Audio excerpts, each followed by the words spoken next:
करती बाण चढवून अक्षरे जपता झाला. डबल झालं काय? प्रभु रामचंद्र भगवान की जय. पवन सुत हनुमान महाराज की जय.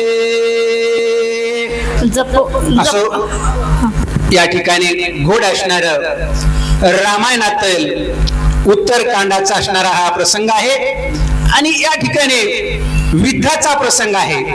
तो विद्याचा प्रसंग सांगत असताना तशा पद्धतीमध्ये त्याच असणारा स्थितीमध्ये सांगण्यात येत आहे की त्या ठिकाणी विद्या बाप लेकांमध्येच आहे, चुलत्या आणि पुतण्यामध्ये आहे, तेवढ्यामध्ये असणारी शैना असणारी त्यांची त्या ठिकाणी सुग्रीव आहे, अंगद आहे.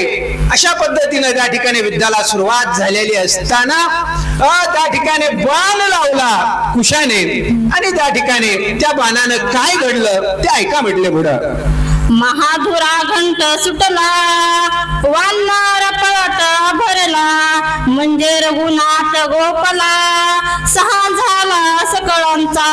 हो, अशा पद्धतीने असणाऱ्या कुशाला बाण सोडला आणि असणारा महान असणारा धुरंधर वानरांचा राजा सुग्रीव त्याला असणारा तो बाण लागला आणि त्यावेळेस असणार भयानक असणारा बाण लागला आणि त्या ठिकाणी मनामध्ये प्रभू रामचंद्राचं स्मरण केलेलं आहे.